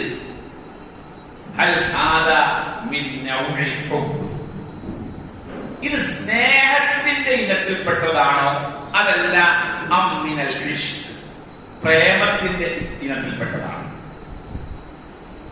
മുസ്ലിയാക്കളാണ് ഞാൻ മാറ്റുന്നത്, അവർക്ക് രണ്ടില്ല. സാധാരണക്കാരെ നിലനിൽക്കുന്നു. സാധാരണക്കാർ ഇത് ചെയ്തത് നബിയോടുള്ള സ്നേഹമാണോ നബിയോടുള്ള പ്രേമമാണോ? ഇഷ്കാണ്, ഇഷ്കാണ്, പ്രേമാണ്, പ്രണയമാണ്. പ്രേമം എന്ന് പറഞ്ഞാൽ അതിനെന്തില്ല, കണ്ണു മൂക്കൂല പറയാറുണ്ട്. പ്രണയത്തിന് കണ്ണു മൂക്കൂല പറയാറുണ്ട്. നബിയോടുള്ള സ്നേഹം ഇവർ പറയുന്ന സ്നേഹിച്ചാൽ മതി, അത് എങ്ങനെയാകാം അല്ല, വ്യവസ്ഥാപിതമായിരിക്കും സ്നേഹം. വ്യവസ്ഥയുണ്ട്. എങ്ങനെയെങ്കിലും സ്നേഹിക്കുന്ന കാര്യമില്ല. എങ്ങനെയെങ്കിലും സ്നേഹിച്ചാൽ, നബി ജനിച്ച ദിവസത്തെ പറ്റി കേട്ട് സന്തോഷിച്ച് സ്നേഹം പ്രകടിപ്പിച്ചാൽ ഏതെങ്കിലും ഒരു തരത്തിൽ അതിന്റെ പിന്നിൽ ഒരു നന്മ കിട്ടും എങ്കിൽ ആദ്യം നന്മ കിട്ടേണ്ട ആള് അബൂലഹബാണ്. അല്ലേ? അബൂലഹബ് കാഫിറാണ്, മുസ്ലിമാണ്. കാഫിർ. നിങ്ങൾക്ക് അബൂലഹബിനെ പറ്റി ആകെ അറിയുന്ന കഥ എന്ത് മാത്രമേ ഉള്ളൂ? അബൂലഹബ് നബിനെ എതിർത്തു എന്നുള്ള കഥ മാത്രമല്ലേ അറിയുള്ളൂ. അതിന്റെ അപ്പുറം വേറെ കഥയുണ്ട് അബൂലഹബിനെ പറ്റി. അബ്ദുള്ള മരണപ്പെട്ടു എന്നറിഞ്ഞപ്പോൾ തന്റെ സഹോദരന്റെ ഭാര്യ ഗർഭിണിയാണ് എന്ന് മനസ്സിലാക്കിയ അബൂലഹബ് ആമിന പ്രസവിക്കുന്നത് വരെ ആമിനയുടെ വീടിന് കാവലിരുന്ന മനുഷ്യനാണ്, നിസ്സാരക്കാരനല്ല. ആമിനക്ക് ആവശ്യമായ സൗകര്യങ്ങൾ, ഒരു ഗർഭിണിക്ക് ആവശ്യമായ പ്രൊട്ടക്ഷൻ, കരുതൽ ഇത്രയധികം കൊടുത്ത മറ്റു മനുഷ്യണ്ടാവൂല. എന്തേ കൂലിയിട്ടുണ്ടായി? പ്രസവിച്ച് ആദ്യമായി ആ പ്രസവത്തിന് പ്രസവം നോക്കുന്ന പെണ്ണുങ്ങളുണ്ടല്ലോ, ഇപ്പോഴത്തെ ഹോം നഴ്സ് എന്ന് പറയാണ്. ആ പെണ്ണ് പ്രസവിച്ചിട്ട് ഈ കുട്ടിയെ ആദ്യം കൊണ്ടുപോയി കൊടുത്ത ആരുടെയില്ല? അബൂലഹബിന്റെ കയ്യിലാണ്. അബൂലഹബിന്റെ ആൺകുട്ടിയാണെന്ന് അറിഞ്ഞപ്പോ നേരെ അബ്ദുൽ മുത്തലിബിന്റെ അടുത്തേക്ക് പോയി. അപ്പൊ അദ്ദേഹം കഅബയുടെ അടുത്തായിരുന്നു. അബ്ദുൽ മുത്തലിബിന്റെ കയ്യിൽ കൊണ്ടുപോയി കൊടുത്ത് മുഹമ്മദ് എന്ന പേര് വിളിച്ച് നബി സല്ലല്ലാഹു അലൈഹി വസല്ലം ജനിച്ചതിന്റെ പേരിൽ 200 ഒട്ടകത്തെ അറുത്ത് ദാനം ചെയ്തു അബൂലഹബ്. ഒന്നും രണ്ടോന്നല്ല, 200 ഒട്ടകത്തെ. തന്റെ കാക്കാടെ ഭാര്യ പ്രസവിച്ച് എനിക്കൊരു കുട്ടി ഉണ്ടായിരിക്കുന്നു, ആ കുട്ടി ഉണ്ടായ സന്തോഷം കൊണ്ട് 200 ഒട്ടകം അറുത്ത് ദാനം ചെയ്ത ആളാണ് അബൂലഹബ്. സുബൈബത്തുൽ അസ്ലമിയെ മോചിപ്പിച്ച കാര്യം അത് വേറെ, അതിതുമായിട്ട് കൂട്ടായിക്കണ്ട. നമ്മുടെ ആൾക്കാർ പറഞ്ഞ കഥ സുബൈബത്തുൽ അസ്ലമിയെ മോചിപ്പിച്ചു എന്നുള്ളതാണ്. സുബൈബത്തുൽ അസ്ലമിയെ മോചിപ്പിച്ചത് നബി ജനിച്ച സന്തോഷം കൊണ്ടൊന്നുമല്ല. നബി മക്കയിൽ നിന്ന് മദീനയിലേക്ക് ഹിജറ പോയ സന്തോഷം കൊണ്ടാണ് സുബൈബത്തുൽ അസ്ലമിയെ മോചിപ്പിച്ചത്. ഈ മുസീബത്ത് കൊണ്ട് പോയല്ലോ എന്നുള്ള ആ സന്തോഷം കൊണ്ടാണ് സുബൈബത്തുൽ അസ്ലമിയെ മോചിപ്പിച്ചത്. ഇനി നബി ജനിച്ചതിന്റെ പേരാണ് മോചിപ്പിച്ചെങ്കിൽ തന്നെയും അബൂലഹബിന് ഖുർആൻ പറഞ്ഞത് തബ്ബത് യദാ അബീ ലഹബിൻ വതബ്ബ എന്നല്ലേ, അല്ലെ? അബൂലഹബിന്റെ കൈകൾ നശിച്ചിരിക്കുന്നു, അത് നശിക്കട്ടെ എന്ന് തന്നെയാണ് പറയുന്നത്. ഇസ്ലാമിൽ ഇത്രയോ ശത്രുക്കളുണ്ട്. നബിയെ ഒരു ശാരീരികമായി ഉപദ്രവിച്ച എത്രയോ ശത്രുക്കളുണ്ട്. അബൂലഹബ് നബിയെ ശാരീരികമായി ഉപദ്രവിച്ചിട്ടില്ല, അടിച്ചിട്ടില്ല, തല്ലിയിട്ടില്ല, ഇടിച്ചിട്ടില്ല, ചമ്മട്ടി പ്രയോഗം നടത്തിയിട്ടില്ല. എന്നാ അബൂജാഹിൽ ചെയ്തിട്ടുണ്ട്, അല്ലെ? മക്കയിലുള്ള പല ആളുകളും നബിയെ ഉപദ്രവിച്ചിട്ടുണ്ട്, ശാരീരികമായി ഉപദ്രവിച്ചിട്ടുണ്ട്. പക്ഷെ അബൂലഹബ് നബിയെ അങ്ങനെ ചെയ്തിട്ടില്ല. എന്നിട്ടും ഒരൊറ്റ ശത്രുവിന്റെ പേര് ഖുർആൻ പറഞ്ഞില്ലല്ലോ. ഇയാളുടെ പേരിലെ പറഞ്ഞു, അബൂലഹബിന്റെ പേരിലെ പറഞ്ഞു. അങ്ങനെ പറയാനുള്ള കാരണം തന്നെ എന്താ? നബിയോടുള്ളതായ സ്നേഹം പ്രകടിപ്പിച്ച മനുഷ്യന്റെ പേര് പറഞ്ഞിട്ട് അയാൾ നശിച്ചു എന്നാ പറഞ്ഞത് ഖുർആൻ. അയാൾ നശിച്ചു എന്നല്ല പറഞ്ഞത്, അയാളുടെ കൈകൾ നശിച്ചു എന്നാ പറഞ്ഞത്. പിന്നെ ഖുർആൻ പറഞ്ഞത് മാ അഗ്ന അൻഹു മാലുഹു വമാ കസബ്, അവന്റെ സമ്പാദ്യം അവന് ഉപകാരപ്പെട്ടില്ല, അവന്റെ സമ്പാദ്യവും അവന്റെ അധ്വാനവും ഉപകാരപ്പെട്ടില്ല. ഇതിനോളം എന്നിട്ട് നമ്മുടെ ആൾക്കാര് പറഞ്ഞ അബൂലഹബിന് തിങ്കളാഴ്ച ദിവസം നരകത്തിൽ വിരലുകൾക്കിടയിലൂടെ വെള്ളം കിട്ടുന്നുണ്ട് എന്നല്ലേ പറഞ്ഞു? വിരലുകൾക്കിടയിലൂടെ വെള്ളം കിട്ടുന്നുണ്ട്. ഇമാം ബുഖാരി സ്വഹീഹുൽ ബുഖാരിയിൽ രേഖപ്പെടുത്തിയിട്ടുണ്ട്. എന്താ പറയണത്? ഇമാം ബുഖാരി സ്വഹീഹുൽ ബുഖാരിയിൽ നിന്നും അത് രേഖപ്പെടുത്തിയിട്ടില്ല. സ്വഹീഹുൽ ബുഖാരിയിലെ ഉർവയിൽ നിന്നുള്ള ഒരു റിപ്പോർട്ടുണ്ട്. സനദ് മുർസലായ സനദ് മുർസൽ എന്ന് പറഞ്ഞാല് കണ്ണി മുറിഞ്ഞു പോയ സനദോടുകൂടെ ഒരു നോട്ടുണ്ട് ഇമാം ബുഖാരി കൊടുത്തിട്ടുണ്ട്. അതിൽ കൊടുത്തിരിക്കുന്നത് ഇതല്ല. അബൂലഹബ് മരണപ്പെട്ടതിന് ശേഷം അബ്ബാസ് റളിയല്ലാഹു അൻഹു മറ്റോ സ്വപ്നത്തിൽ അബൂലഹബിനെ കണ്ടുപോയി. സ്വപ്നത്തിലാണ് കാണുന്നത്. അപ്പൊ അബൂലഹബിനോട് ചോദിച്ചു, എന്താ നിന്റെ അവസ്ഥ? അപ്പൊ അബൂലഹബ് നരകത്തിലാണ് ഞാൻ. സുവൈബയെ മോചിപ്പിച്ചത് കൊണ്ടുള്ള ചില ആശ്വാസങ്ങൾ ഇവിടെ കിട്ടുന്നുണ്ട് എന്ന് അബൂലഹബ് പറഞ്ഞു പോയി. ആ ഹദീസ് അല്ലെങ്കിൽ ആ നോട്ട് തഅലീഖാത്തെന്നാണ് ഇമാം ബുഖാരി സനദില്ലാതെ പറഞ്ഞ ചില നോട്ടുകളുണ്ട്. അതായത് ഇന്നത്തെ പോലെ സിസ്റ്റമാറ്റിക്കൽ ആയിട്ടല്ലോ ഗ്രന്ഥങ്ങൾ രചിച്ചുകൊണ്ടിരുന്നത്. ആ കാലഘട്ടത്തിൽ അവർക്ക് കിട്ടുന്നതൊക്കെ അവർ നോട്ട് എഴുതിയോ. ഇമാം ബുഖാരിക്ക് കിട്ടി, ഈ ഒരു റിപ്പോർട്ട് കിട്ടിയപ്പോൾ അദ്ദേഹം അത് എഴുതി വെച്ചു. പിൽക്കാലഘട്ടത്തിൽ അത് സിസ്റ്റമാറ്റിക്കലാക്കി തയ്യാറാക്കിയ ആളുകൾ എന്ത് ചെയ്തു? ഇത് ബുഖാരി ഇമാമിന്റേതാണെന്ന് പറഞ്ഞിട്ട് അതിൽ കൂട്ടി. പക്ഷേ സനദില്ല, സനദ് മുറിഞ്ഞതായി. ആ സംഭവത്തെ വിശദീകരിച്ചുകൊണ്ട് ഇബ്നു ഹജർ അസ്കലാനി ഫത്ഹുൽ ബാരിയിൽ പറയുന്നുണ്ട്, ഇതെങ്ങാനും സ്വഹീഹാണ് എങ്കിൽ വിശുദ്ധ ഖുർആനെതിരാകും. ഖുർആനെതിരായ ഒരു ഹദീസ് പറ്റില്ലല്ലോ. അത് എത്ര സ്വഹീഹാണെന്ന് പറഞ്ഞ ആരും ഉള്ളതാലും ഹദീസുകളൊന്നും ഖുർആനെതിരല്ല. സ്വഹീഹായ ഹദീസുകളൊന്നും ഖുർആനെതിരല്ല. ഖുർആനിന് എതിരായിക്കൊണ്ട് ഒരു സംഭവം ഹദീസാണെന്ന് പറഞ്ഞു വന്നാൽ അതിന്റെ റാവിമാർ എത്ര നല്ലവരാണെങ്കിൽ പോലും ഖുർആൻ എതിരാണ് എങ്കിൽ അത് മാറ്റി വെക്കണം. അവരോട് അത് റാവിമാരുടെ വെറുപ്പൊന്നുമല്ല, മറിച്ച് ഖുർആനെതിരായ ഒരു സംഭവം ഹദീസിൽ വരാൻ പാടില്ല. എന്താ ഖുർആനെതിരെ? അബൂലഹബ് ഈ ദുനിയാവിൽ ചെയ്ത നന്മയ്ക്ക് പരലോകത്ത് കൂലി കിട്ടും എന്നാണ് ഈ പറഞ്ഞ ഹദീസ് കൊണ്ട് ഉദ്ദേശിക്കുന്നത്, അല്ലേ? എങ്കിൽ ഖുർആൻ പറഞ്ഞിട്ടുണ്ട് അവിശ്വാസികളായ ആളുകൾ ചെയ്യുന്ന അമലുകൾ നാളെ പരലോകത്ത് വിതറപ്പെട്ട ധൂളികൾ പോലെയായിരിക്കും എന്ന്. ഇവിടുത്തെ അവിശ്വാസികൾ ചെയ്യുന്ന ഏത് സ്വാലിഹായ അമലുകളും അതുകൊണ്ട് പരലോകത്ത് അവർക്ക് യാതൊരു ഗുണമില്ല. അപ്പോ നബിയെ സ്നേഹിച്ചതിന്റെ പേരിൽ ഏതെങ്കിലും ഒരു പരിഗണന കിട്ടേണ്ടിയിരുന്നുവെങ്കിൽ അത് കിട്ടേണ്ടുന്ന ഒന്നാമത്തെ ആള് അബൂലഹബാണ്, അല്ലേ? രണ്ടാമത്തെ ആളാണ് അബൂതാലിബാണ്, അല്ലേ? അബൂതാലിബിന് എന്തെങ്കിലും പരിഗണന പരലോകത്തിൽ കിട്ടിയോ? പരലോകത്തിൽ കിട്ടില്ല. പരലോകത്ത് അല്ലാഹു സുബ്ഹാനഹു വ തആല അബൂതാലിബിനെ നരകത്തിന്റെ ഏറ്റവും അടിത്തട്ടിൽ തന്നെ ഇടാനാണ് തീരുമാനിച്ചിട്ടുള്ളത്. പക്ഷേ നബി സല്ലല്ലാഹു അലൈഹി വസല്ലം ദുനിയാവിൽ നിന്ന് അല്ലാഹുവിനോട് ദുആ ചെയ്തു. മരിക്കുന്നതിന് മുമ്പ് അല്ലാഹുവിനോട് ദുആ ചെയ്തു, അല്ലാഹുവേ അതിൽ ഒരു മാറ്റം വരുത്തി കൊടുക്കണമേ. അപ്പൊ ഏറ്റവും അടിത്തട്ടി കിടക്കേണ്ട ആളെ ഏറ്റവും ബോധത്തിലേക്ക് ആക്കി. അതല്ലാതെ നരകത്തിന്റെ ആശ്വാസം കൊടുത്തിട്ടൊന്നുമില്ല അബൂതാലിബിന്. നബിയെ അബൂലഹബ് കഴിഞ്ഞാൽ അബൂതാലിബ് നബിയെ സ്നേഹിച്ചു. നബി കൊണ്ടുവന്ന 4 കാര്യങ്ങളുണ്ട്. 4 കാര്യങ്ങളിൽ ഒന്ന് നബിയെ സ്നേഹിച്ചു, നബി വിശ്വസിച്ചു. ലാ ഇലാഹ ഇല്ലല്ലാഹു മുഹമ്മദുർ റസൂലുള്ളാഹ് പറഞ്ഞില്ല എന്ന് മാത്രമേ ഉള്ളൂ, മറിച്ച് മുഹമ്മദ് നബിയുടെ ദീനാണ് ശരിയായ ദീൻ എന്ന് എനിക്കറിയാം എന്ന് അബൂതാലിബ് പറഞ്ഞു.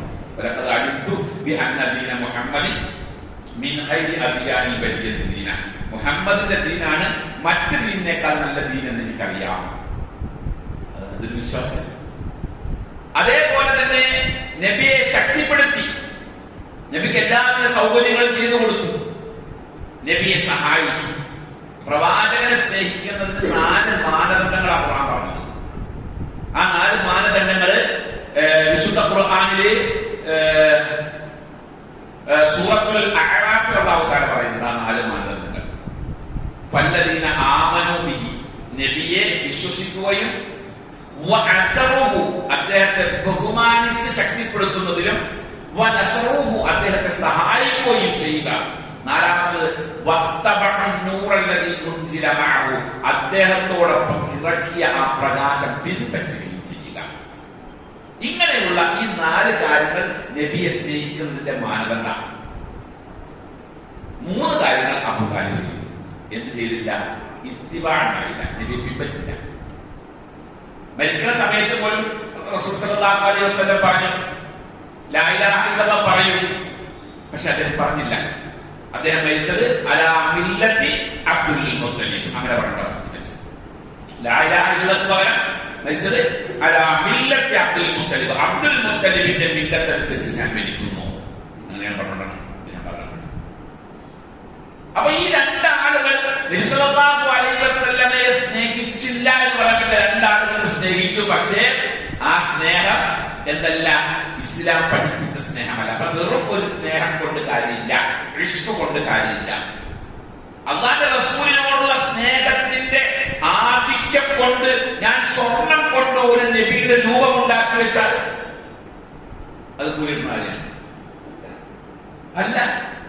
അതേസമയം നബി സല്ലല്ലാഹു അലൈഹി വസല്ലമയോടുള്ള സ്നേഹത്തിന്റെ ആധിക്യം കൊണ്ട് റസൂൽ സല്ലല്ലാഹു അലൈഹി വസല്ലം തന്റെ കയ്യിലുള്ളതെല്ലാം ദാനം ചെയ്തിട്ടുണ്ട്. ആ ദാനം ചെയ്തത് മാതൃകയാക്കി ഞാൻ ഒരു കുമ്പാരം സ്വർണം ദാനം ചെയ്താലോ? ആ സ്നേഹത്തിന്റെ ഗുണമുണ്ട്. അപ്പൊ ഈ പറയുന്നത് മഹബ്ബത്ത് ഫിത്രിയാണ്, തബഈയാണ്. ഇപ്പൊ കാണിക്കുന്ന സ്നേഹമൊക്കെ എന്ന് പറഞ്ഞാൽ പ്രകൃതിപരമായി ഉണ്ടാകുന്ന സ്നേഹം. ഉമ്മയോടുണ്ടാകുന്ന സ്നേഹം പ്രകൃതിപരല്ല. ഉമ്മയോടുണ്ടാകുന്ന സ്നേഹം, ഭാര്യയോട് സ്നേഹമുണ്ട്, പ്രകൃതിപരല്ല. ഉമ്മയോടും ഭാര്യയോടും സഹോദരിമാരോടും ഒക്കെ കാണിക്കുന്ന സ്നേഹം പ്രകൃതിപരമായ സ്നേഹമാണ്. ആ പ്രകൃതിപരമായ സ്നേഹം നമ്മൾ പറയാണ്, ഞാൻ പറയാണ്, ഞാൻ ഇന്ന് ഇന്ന് മുതൽ എന്റെ ഭാര്യയെ സ്നേഹിക്കൂല, എനിക്ക് നീലിൽ എന്തെങ്കിലും കുഴപ്പമുണ്ടാവും? ഒരു കുഴപ്പമുണ്ടാവും. ഭാര്യയെ സ്നേഹിക്കാത്തതിന്റെ പേരിൽ, അവളോട് നീതി കാണിക്കാത്തതിന്റെ പേരിൽ ഞാൻ കുറ്റക്കാരനാവില്ല. ഉമ്മയെ സ്നേഹിക്കൂല, ഞാൻ മതത്തിന് പുറത്തു പോകൂല, അതിന്റെ പേരിൽ ഞാൻ കുറ്റക്കാരനാവും. അതേസമയം ഞാൻ പറയാണ് ഞാൻ അള്ളാന്റെ റസൂലിനെ സ്നേഹിക്കുകയില്ല എന്ന് പറഞ്ഞാൽ ഞാൻ മതത്തിന് പുറത്തായില്ലേ? 8 കാര്യങ്ങൾ മുന്നിൽ വെച്ചുകൊണ്ട് ഖുർആൻ എന്ന് പറയുന്നുണ്ട്. 8 പോയിന്റ് ഖുർആൻ മുമ്പിൽ വെക്കുന്നുണ്ട്. പറയും, നിങ്ങളുടെ പിതാക്കന്മാർ, വഅബ്നാഉക്കും നിങ്ങളുടെ മക്കൾ, വഇഖ്വാനുക്കും നിങ്ങളുടെ സഹോദരങ്ങൾ, വഅസ്വാജുക്കും നിങ്ങളുടെ ഇണകൾ, വഅശിറത്തുക്കും നിങ്ങളുടെ കുടുംബക്കാർ, വഅഖ്വാലിൻ ഇഖ്തറത്തുമൂഹ നിങ്ങൾ അധ്വാനിച്ചുണ്ടാക്കിയ നിങ്ങളുടെ സമ്പാദ്യം, വതിജാറത്തുൻ തഖ്ശൗന കസാദഹ നശിച്ചു പോകുമെന്ന് നിങ്ങൾ ഭയപ്പെടുന്ന നിങ്ങളുടെ കച്ചവടം, വമസാകിന തർളൗനഹ നിങ്ങൾ തൃപ്തിപ്പെട്ടുണ്ടാക്കിയ നിങ്ങളുടെ വീട്, നിങ്ങളുടെ ഭവനം. 8 കാര്യങ്ങൾ. ഈ 8 നമ്മളുമായി ബന്ധപ്പെട്ടതല്ലേ? ഒരു മനുഷ്യൻ ഈ 8 കാര്യങ്ങളുമായിട്ട് ബന്ധപ്പെട്ടിട്ടുണ്ടോ? ഇല്ലേ? ഇതിലേതെങ്കിലും ഒന്നിൽ നിന്ന് നമ്മൾ ഒഴിവാകുന്നുണ്ടോ? നമുക്ക് നമ്മുടെ വാപ്പ, നമ്മുടെ മക്കള്, നമ്മുടെ സഹോദരങ്ങൾ, നമ്മുടെ ഇണകൾ, നമ്മുടെ കുടുംബക്കാര്, നമ്മുടെ കച്ചവടം, നമ്മുടെ സമ്പാദ്യം, നമ്മളുടെ വീട്, ഈ 8 കാര്യങ്ങളുമായി നമ്മൾ എപ്പോഴും ബന്ധപ്പെട്ടുകൊണ്ടിരിക്കുന്ന ആൾക്കാരാണ്. ഈ 8 ഏതെങ്കിലും ഒന്നിന് ഒരു തകരാറുണ്ടാകുമെന്നുണ്ടെങ്കിൽ നമ്മൾ ആ വിഷയത്തിൽ ശക്തമായി ഇടപെടണം, അല്ലേ? എന്നാൽ ഈ 8 കാര്യങ്ങൾ എണ്ണി പറഞ്ഞിട്ട് ഖുർആൻ പറയുകയാണ്, ഇതൊക്കെ അഹബ്ബ ഇലൈക്കും മിനല്ലാഹി വറസൂലിഹി വജിഹാദിൻ ഫീ സബീലില്ലാഹ്. അല്ലാഹുവിനേക്കാൾ റസൂലിനേക്കാൾ അല്ലാഹുവിന്റെ മാർഗ്ഗത്തിൽ ജിഹാദ് ചെയ്യുന്നതിനേക്കാൾ നിങ്ങൾക്ക് ഈ 8 കാര്യങ്ങളോടാണ് ഇഷ്ടമെങ്കിൽ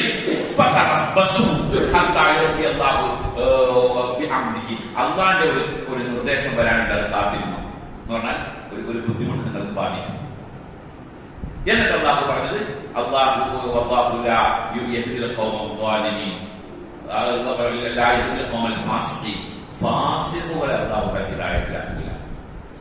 ഈ 8 കാര്യങ്ങളെക്കാൾ നബിയോടായിരിക്കണം സ്നേഹം, അള്ളാനോടായിരിക്കണം സ്നേഹം. അതല്ല അള്ളാനോടും റസൂലിനോടും സ്നേഹം ഉണ്ടാവുന്നതിനേക്കാൾ ഈ 8 കാര്യങ്ങളോടാണ് സ്നേഹമെങ്കിൽ അവരെ വിളിച്ച പേര് ഫാസിഖ്. ഞാൻ നിങ്ങൾക്ക് ഫാസിഖ് കാണും എന്നാണ് പരിശോധിക്കുന്നത്. റസൂലുള്ളാഹിയുടെ ഒരു കൽപ്പനയുടെ മുമ്പിൽ, അള്ളാഹുവിന്റെ ഒരു കൽപ്പനയുടെ മുമ്പിൽ എന്റെ തീരുമാനം എന്താണ് നമ്മൾ എടുക്കണം, ആലോചിച്ചോ. ഇതിപ്പോ നമ്മള് ഈ നബിദിനം ആഘോഷിക്കുന്ന ആളുകളോട് മാത്രം ചോദിക്കേണ്ട ചോദ്യങ്ങളല്ല, നമ്മളോടും കൂടെ ചോദിക്കേണ്ട ചോദ്യങ്ങളാണ്. അപ്പൊ ഞാൻ പറഞ്ഞു വന്നത് ചുരുക്കിയാണ്. അപ്പൊ മൂന്നാമത് നമുക്ക് അറിയേണ്ടത് ഈ സ്നേഹം എന്നുള്ളത് അത് മതം കൽപ്പിച്ച സ്നേഹമാണ്. അത് നമ്മളുടെ നിർദ്ദേശം തന്നെയാണ്. ഇപ്പോ കഅബ് ബിൻ മാലിക് റളിയല്ലാഹു അൻഹു നമുക്കറിയാം, അല്ലെ?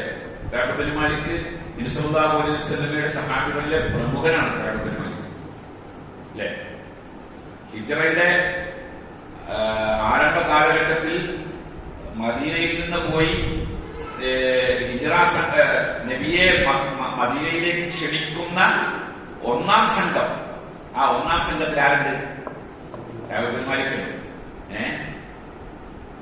അദ്ദേഹം തബൂക്ക് യുദ്ധവുമായി ബന്ധപ്പെട്ടുകൊണ്ടൊരു സംഭവമുണ്ട്. അദ്ദേഹം തബൂക്ക് യുദ്ധത്തിൽ യാദൃശ്ചികമായി പങ്കെടുക്കാൻ കഴിയില്ല, മടി കാരണമാണ്. യുദ്ധത്തിന് പോകേണ്ട തീരുമാനിച്ചിട്ടില്ല. പക്ഷെ നാളെ എഴുതിയിരുന്നു. അവസാനം കഴിഞ്ഞു. യുദ്ധം കഴിഞ്ഞു വന്നപ്പോഴാണ് അറിയുന്നത് യുദ്ധം കഴിഞ്ഞു. സാമ്പത്തികമായും ശാരീരികമായും സൈനികമായും എല്ലാം കഴിവുണ്ടായിട്ടും അദ്ദേഹം യുദ്ധത്തിൽ പിന്തി. അങ്ങനെ സംഭവമുണ്ട്, വലിയൊരു സംഭവമാണ്. ഞാൻ ആ സംഭവത്തെ പറയുന്നില്ല. ഈ സംഭവത്തിന്റെ ഒടുവിൽ യുദ്ധത്തിൽ എന്തുകൊണ്ട് പങ്കെടുത്തില്ല എന്ന് വിശദീകരിക്കാൻ നബിയുടെ മുമ്പിൽ പങ്കെടുക്കാത്ത ആളുകളെല്ലാം വന്നു. ഒരു ടീം വർക്ക് ചെയ്യുമ്പോൾ നമ്മളൊക്കെ ഏതൊക്കെ സംഘടനകളിൽ പ്രവർത്തിക്കുന്ന ആളുകളാണെന്ന് എനിക്കറിയില്ല. പല സംഘടനകളിൽ പ്രവർത്തിക്കുന്ന ആളുകളിൽ കൂടുതലുണ്ടാകും. ഒരു കേരള സംവിധാനത്തിൽ പ്രവർത്തിക്കുന്ന സംഘടനാ സെറ്റപ്പ് മനസ്സിലാക്കി നമ്മുടെ ദീനുകൾ. അങ്ങനെ വരുമ്പോൾ ഇസ്ലാമിൽ യുദ്ധം എന്നുള്ളത് അത് അനിവാര്യമായ ഘട്ടങ്ങളാണ്, സമയമാണ്. ഒരു പ്രതിസന്ധി ഘട്ടത്തിൽ ഇപ്പൊ നമ്മളിപ്പോ ഉദാഹരണത്തിന് നമുക്ക് നമ്മുടെ ഈ മസ്ജിദുമായി ബന്ധപ്പെട്ടുകൊണ്ട് ഇഷ്യൂ ഉണ്ടായി. ആ ഇഷ്യൂ ഉണ്ടായപ്പോൾ ഈ മസ്ജിദിന്റെ പ്രശ്നത്തെ ഇവിടുത്തെ കളക്ടറിന്റെ മുമ്പിൽ പ്രസന്റ് ചെയ്യാൻ വേണ്ടി നമ്മൾ ഈ ഇവിടുത്തെ കമ്മിറ്റിയിൽപ്പെട്ട എല്ലാ ആളുകളും പോകാൻ തീരുമാനിച്ചു. എല്ലാ ആളുകളും നിർബന്ധമായിട്ട് പങ്കെടുക്കണം. ആളുകളുടെ ആ അംഗബലത്തിന് വലിയ പ്രാധാന്യം ഉണ്ടാവുക. എങ്കിൽ അത്രയും പ്രധാനപ്പെട്ട ഒരു വിഷയത്തിൽ കളക്ടറുടെ അടുത്തേക്ക് പോകാൻ മീറ്റിംഗ് വിളിച്ചിട്ട് ആ മീറ്റിംഗിൽ ഒരു കാരണമില്ലാണ്ട് രണ്ടാൾ വന്നില്ല എങ്കിൽ അടുത്ത മീറ്റിംഗ് നമ്മൾ ചോദിക്കും, നിങ്ങൾ എന്തുകൊണ്ട് വന്നില്ല എന്ന് ചോദിക്കും.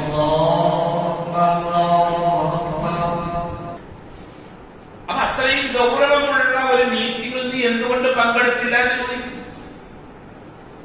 കാരണമില്ലാത്ത വിഷയമാണ് എങ്കിൽ നമ്മൾ എന്ത് ചെയ്യും? കമ്മിറ്റി കൂടിയിട്ട് അയാളെ കുറിച്ച് മാറ്റി നിർത്തുകയും ചെയ്യും. ആവശ്യത്തിന് ഉപകരിക്കാത്ത ആളാണെന്ന് പറഞ്ഞു അല്ലേ? അതാണ് ഓരോ വിഷയത്തിന്റെയും ഗൗരവം. തബൂക്ക് യുദ്ധം എന്ന് പറഞ്ഞാൽ മുസ്ലിങ്ങൾ അഭിമുഖീകരിച്ച യുദ്ധങ്ങളിൽ ഏറ്റവും പ്രയാസമേറിയ യുദ്ധമായിരുന്നു. നബി സല്ലല്ലാഹു അലൈഹി വസല്ലമയുടെ കാലഘട്ടത്തിൽ നടന്ന യുദ്ധങ്ങളിൽ ഏറ്റവും സാമ്പത്തിക ചെലവുണ്ടായ യുദ്ധവും അത് തന്നെ തബൂക്ക് യുദ്ധമാണ്. നമ്മൾ കേട്ടിട്ടില്ലേ? നബി സല്ലല്ലാഹു അലൈഹി വസല്ലമ സംഭാവന പിരിച്ച യുദ്ധമാണ്. പിരിവെടുത്തിട്ടാണ് യുദ്ധം നടന്നത്. പിരിവെടുത്ത സമയത്ത് അബൂബക്കർ സിദ്ദീഖ് റളിയല്ലാഹു അൻഹു സമ്പാദ്യം മുഴുവൻ കൊണ്ടുവന്ന് കൊടുത്തു. ഉമർ ഇബ്നുൽ ഖത്താബ് റളിയല്ലാഹു അൻഹു പകുതി കൊണ്ടുവന്ന് കൊടുത്ത് ഏക സംഭവമുണ്ട്. അപ്പോ തട്ടം, നബിയുടെ തട്ടം എടുത്ത് രണ്ട് സഹാബികളുടെ കയ്യിൽ കൊടുത്തിട്ട് പിരിവെടുക്കാൻ പെണ്ണുങ്ങളുടെ അടുത്തേക്ക് പറഞ്ഞു വിട്ടു. എന്നിട്ട് പറഞ്ഞു നിങ്ങൾ സദഖ ചെയ്യൂ എന്ന് പറഞ്ഞ് പെണ്ണുങ്ങളോട് സദഖക്ക് പ്രോത്സാഹനം കൊടുത്ത യുദ്ധം. ആ പിരിവിലാണ് നബി സല്ലല്ലാഹു അലൈഹി വസല്ലം പറഞ്ഞത്, നരകത്തിൽ ഏറ്റവും കൂടുതൽ സ്ത്രീകളാണ് എന്ന് ഞാൻ കണ്ടിട്ടുണ്ട് എന്ന് പറഞ്ഞത്. അപ്പൊ പെണ്ണുങ്ങൾ ചോദിച്ചു, എന്താ ഇതിന്റെ കാരണം നബിയെ? ഞങ്ങൾ സ്ത്രീജനങ്ങൾ നരകത്തിലാകാൻ കാരണം എന്താ? നബി സല്ലല്ലാഹു അലൈഹി വസല്ലം പറഞ്ഞ ചില കാര്യങ്ങളുണ്ട്. ഒന്ന്, നിങ്ങൾ തക്ഫുർനൽ അശീറത്താക്കും, നിങ്ങൾ നിങ്ങളുടെ ഭർത്താക്കന്മാരെ നിഷേധിക്കാറുണ്ട്. ഭർത്താക്കന്മാരെ നിഷേധിക്കുക എന്ന് പറഞ്ഞാൽ ഭർത്താവില്ല എന്ന് പറയുന്നില്ല അർത്ഥം. ഭർത്താക്കന്മാരെ നിഷേധിക്കുക എന്ന് പറഞ്ഞാല് ഭർത്താവ് എന്തെങ്കിലും ചെയ്തു കൊടുത്തിട്ടുണ്ടെങ്കിൽ അതില്ല എന്ന് പറയും അല്ലെ? 40 കൊല്ലം കൂടെ ജീവിച്ച ഭാര്യ എന്തെങ്കിലും പണം തെറ്റുപറ്റി ഇക്കാലത്ത് എന്തെങ്കിലും മേടിച്ചത് തോന്നി ചോദിക്കും. സാഹചര്യങ്ങളായിട്ട് കല്യാണിക്കുന്നവരൊക്കെ ചെയ്യും. പക്ഷെ ദേഷ്യം വരുമ്പോൾ അവർ ചോദിക്കുന്ന ഒരു ചോദ്യമാണ്, ഇത്രയും കാലമായിട്ട് നിങ്ങളൊക്കെ എന്തെങ്കിലും ചെയ്യുന്നുണ്ടെന്ന്. നിങ്ങൾ ഭർത്താക്കന്മാരെ എന്ത് ചെയ്യും? നിഷേധിക്കാറുണ്ട്. അവർ ചെയ്തു കൊടുക്കുന്ന നന്മകളെ തള്ളി പറയും. രണ്ടാമത് പറഞ്ഞത് നാക്കിസാത്തു ആക്കലിൻ ബദീൻ, ചിന്ത കുറവാണ്, മതപരമായ ഇബാദത്തുകളും കുറവാണ്. അപ്പൊ അതുകൊണ്ട് ആ കുറവുകൾ പരിഹരിക്കാൻ നിങ്ങൾ ദാനധർമ്മങ്ങൾ വർദ്ധിപ്പിക്കൂ എന്ന് പറഞ്ഞുകൊണ്ട് സ്വതക്ക സ്വീകരിച്ച യുദ്ധവും കൂടിയാണ് തബൂക്ക് യുദ്ധം. ആ യുദ്ധത്തിൽ നിന്നാണ് അദ്ദേഹം പിന്തിരിഞ്ഞു നിൽക്കുന്നത്. അപ്പൊ അതുകൊണ്ട് തന്നെ നബി സല്ലല്ലാഹു അലൈഹി വസല്ലം കാരണം തേടിയപ്പോൾ സത്യസന്ധമായി അദ്ദേഹം കാരണം പറഞ്ഞു. അതിന് നബി സല്ലല്ലാഹു അലൈഹി വസല്ലം നമുക്ക് തീരുമാനമെടുക്കേണ്ടി വന്നു. കഅബ് ബിൻ മാലിക്കിനെ പോലെയുള്ള 3 ആളുകൾ ഉണ്ടായിരുന്നു. ആ 3 ആളുകളുമായിട്ട് ഇനി ഒരു നിർദ്ദേശം ഉണ്ടാകുന്നവരെ സംസാരിക്കാൻ പാടില്ല. ഞാൻ നിർദ്ദേശം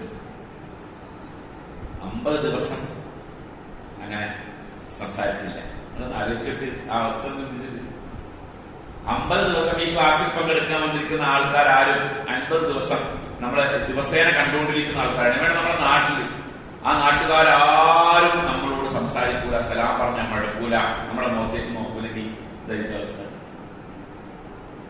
ചെറിയ വിഷയത്തില്ല. 50ാമത്തെ ദിവസമാണ് ആ കൽപ്പന. 40 ദിവസം കഴിഞ്ഞു. 40 ദിവസം കഴിഞ്ഞപ്പോ വീണ്ടും വഹിയിറങ്ങി, ഇന്നു മുതൽ ഭാര്യയോടും ഉണ്ടാൻ പാടില്ല, ഇന്നു മുതൽ ഭാര്യയോടും ഉണ്ടാൻ പാടില്ല വഹിയ. പിന്നെ ഭാര്യനെ മാറ്റി, ഭാര്യനെ വീട്ടിലേക്ക് പറഞ്ഞു. അങ്ങനെ 50ാമത്തെ ദിവസമാണ് ആ ഇത് അവസാനിപ്പിച്ചത്. എന്താ അതിന്റെ കാരണം? അതാണ് ഇസ്ലാം. നമ്മൾ ഏതൊരു പ്രവർത്തനം ചെയ്യുന്നുണ്ടോ, നമ്മൾ വർത്താനം പറഞ്ഞപ്പോൾ ഞാൻ നിങ്ങളോട് സംസാരിക്കുന്നത് പോലും എന്റെ ദീനനുസരിച്ച്, എന്റെ ദീനിന് വേണ്ടിയാണ്. എന്റെ റബ്ബും എന്റെ പ്രവാചകനും എന്നോട് കൽപ്പിച്ചതിന്റെ പേരിലാണ് ഞാൻ നിങ്ങളെ ഇതാക്കുന്നത്. നിങ്ങളൊന്ന് ആലോചിച്ചോക്ക്. നിങ്ങളെക്കാൾ കൂടുതൽ എനിക്ക് കടപ്പാടുള്ള, നിങ്ങളെക്കാൾ കൂടുതൽ എനിക്ക് കമ്മിറ്റ്മെന്റ് ഉള്ള കുറെ ആളുകൾ ഉണ്ട്. ആരാ? എന്റെ ഉസ്താദ്. ഒരു ഒരു ആളെ സംബന്ധിച്ചിടത്തോളം, ഞാൻ ബാക്കവിയാണ്, ഒരു ബാക്കവിയായ എന്നെ സംബന്ധിച്ചിടത്തോളം എനിക്ക് എന്റെ ഉപ്പായും ഉമ്മയിനേക്കാളും എനിക്ക് ഏറ്റവും പ്രിയപ്പെട്ടത് എന്റെ ഉസ്താദാണ്. കാരണം വലിയൊരു ബാക്കിയാസാരിയാത്തിൽ പോകുന്നതിനും അവിടെ നിന്ന് ഞാൻ ബാക്കവിയായി വരുന്നതിനും എനിക്ക് ഞാൻ ഇന്ന് ഈ സംസാരിക്കുന്ന ഏതൊരു ഇൽമുണ്ടോ ആ ഇൽമുകൾ മുഴുവനും അതിന്റെ അടിസ്ഥാനം പകർന്നു തന്ന ആളാണ് എന്റെ ഉസ്താദ്, അല്ലേ? അദ്ദേഹത്തെ പോലും നമ്മൾ തള്ളി പറയേണ്ട അവസ്ഥ ഉണ്ടായി. അദ്ദേഹം സ്വീകരിച്ച ആദർശം ശരിയല്ലെന്ന് പറയേണ്ടി വന്നു എങ്കിൽ എന്റെ ആദർശത്തിന്റെ ക്വാളിറ്റി എത്രയായിരിക്കും? എന്റെ സ്ഥാനോട് ഞാൻ ഉണ്ടാക്കുന്നത് വരുന്നില്ല. മരണപ്പെടുന്നതിന്റെ തലേന്ന് തന്നെ വിളിച്ചിരുന്നു, സംസാരിച്ചു, ഭയങ്കര ഇഷ്ടമായിരുന്നു എന്നോട്. അപ്പോ അങ്ങനെയാണ്. പിന്നെ ചെലവ് തന്ന ആൾക്കാർ വീടുകളിൽ പോയി ഭക്ഷണം കഴിക്കലായിരുന്നോ? കാര്യമായിരിക്കും. നമ്മളെ അങ്ങനെ കൊണ്ടു നടന്ന ഒരുപാട് ആളുകളുണ്ട്. അത്തരം ആളുകളോട് നമ്മൾ അകലം പാലിക്കുകയും ഇതൊന്നും ഇല്ലാത്ത ഒരു കൂട്ടം ആളുകളെ നമ്മുടെ സഹോദരന്മാരാക്കി എടുക്കുകയും ചെയ്യുന്നത് ഏതടിസ്ഥാനത്തിലാണ്? അല്ലാഹുവും റസൂലും പറഞ്ഞതനുസരിച്ച്. അതാണ് ഇതിന്റെ മാനദണ്ഡം. നിങ്ങൾ ഇപ്പൊ ഞാൻ ഇവിടെ നിന്ന് പറയാണ്, റസൂൽ പറഞ്ഞ ആ കാര്യത്തെ ഞാൻ സ്വീകരിക്കൂല, അള്ളാഹ് പറഞ്ഞ ആ കാര്യത്തെ ഞാൻ സ്വീകരിക്കൂല എന്ന് പറഞ്ഞുകൊണ്ട് ഞാൻ നമ്മുടെ ആദർശത്തിൽ നിന്നും വ്യതിചലിച്ചു കഴിഞ്ഞാല് നാളെ ഞാൻ സലാം പറഞ്ഞപ്പോൾ നിങ്ങൾ കുഴപ്പമില്ല, അല്ലേ? നാളെ എന്നെ കാണുമ്പോൾ എന്താ പറയാ? നീ ഇന്ന് പുറത്തു പോയാളാണല്ലോ, എന്തുണ്ടായിട്ടുണ്ടാ കാര്യം, എന്തൊക്കെ കിട്ടിയിട്ടുണ്ടാ കാര്യം കണ്ടില്ലേ? അതാണ് നമ്മളുടെ പാരമ്പര്യം. ആ പാരമ്പര്യം ഉള്ള നമ്മളെ സംബന്ധിച്ചിടത്തോളം റസൂലുള്ളാഹിനോടുള്ള മഹബ്ബത്ത് മുമ്പിൽ കണ്ടുകൊണ്ട് നമ്മൾ എന്തിനും നീങ്ങുള്ളൂ. ഞാൻ ഒരിക്കൽ ഒരു സംഭവം പറഞ്ഞു, നമുക്ക് ഇന്ന് ഈ വിഷയം അവസാനിപ്പിക്കട്ടെ. കാരണം ഇന്ന് പറഞ്ഞ അവസാനിക്കുമ്പോൾ ഞാൻ ഒറ്റ വാക്കി പറഞ്ഞു, നമുക്ക് അടുത്ത ആഴ്ചത്തേക്ക് ഇതിന്റെ ബാക്കി വിശദീകരിക്കേണ്ടതുണ്ട്.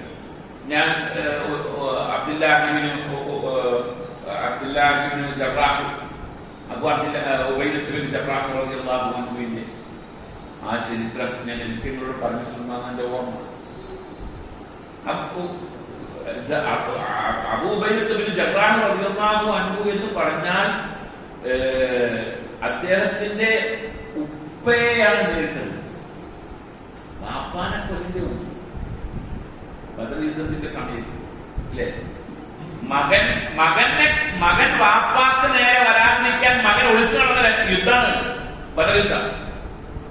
ജറാഹിന്റെ മുമ്പിൽ പെടാതിരിക്കാൻ അബൂ ഉബൈദുൽ ജറാഹ് റളിയല്ലാഹു അൻഹു മാറി നടന്നു. പക്ഷേ നേരെ കാട്ടി വന്നു. വാപ്പ കൊല്ലാൻ വരുമ്പോ വാപ്പാനെ തടുക്കുകയാണ് ചെയ്തത്. ഈ മോൻ കൊല്ലാതിരിക്കാൻ, വിട്ടുകൊള്ളാതിരിക്കാൻ തടുക്കുകയാണ് ചെയ്തത്. ഈ തലവ് പഠിപ്പിച്ചതാണ് ഈ വാപ്പയാണ്. ഈ ജറാഹിന്റെ യുദ്ധപാഠകം ഭയങ്കര പ്രസിദ്ധമാണ്. ആയോധന കലയിൽ വിദഗ്ധനാണ്. തന്റെ വൈവിധ്യം മുഴുവൻ പകർന്നു കൊടുത്തത് ഈ മകനാണ്. ആ മോൻ അല്ലാഹുവിലും റസൂലിലും വിശ്വസിച്ചു എന്ന ഒറ്റ കാരണത്താലാണ് കൊല്ലാൻ വന്നത്. ആ തടയലിൽ എവിടെയോ അദ്ദേഹത്തിന്റെ കൈ വഴുതി വാപ്പാനെ വെട്ടി. ഖുർആൻ അവരെ പറ്റി പറഞ്ഞത്, ലാ തജിദു ഖൗമൻ യുഅ്മിനൂന ബില്ലാഹി വൽ യൗമിൽ ആഖിരി യുവാദ്ദൂന മൻ ഹാദ്ദല്ലാഹ വറസൂലഹു. അല്ലാഹുവിലും അന്ത്യദിനത്തിലും വിശ്വസിക്കുന്ന ഒരു മുഅ്മിൻ, ആ മുഅ്മിനിനെ അല്ലാഹുവിനോടും റസൂലിനോടും ശത്രുത പ്രഖ്യാപിച്ച് നടക്കുന്ന ആളുകളുമായി സന്ധിയായി പോകാൻ കഴിയില്ല.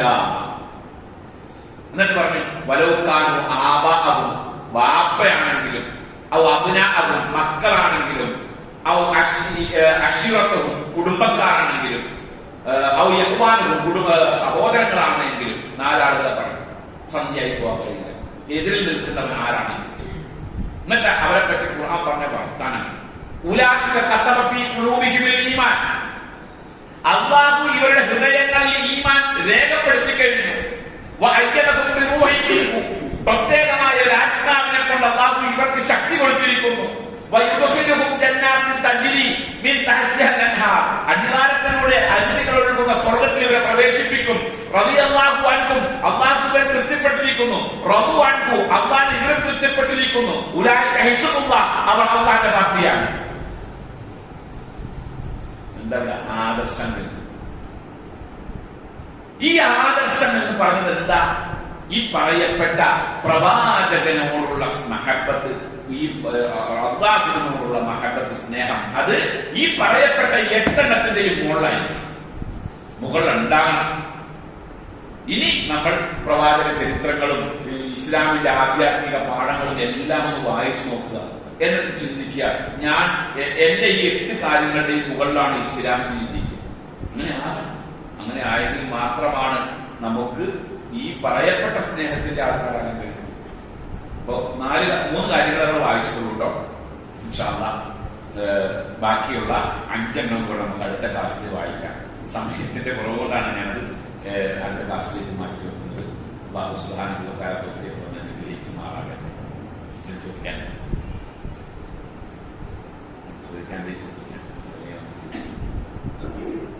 ربنا آتنا في الدنيا حسنة وفي الآخرة حسنة وقنا عذاب النار.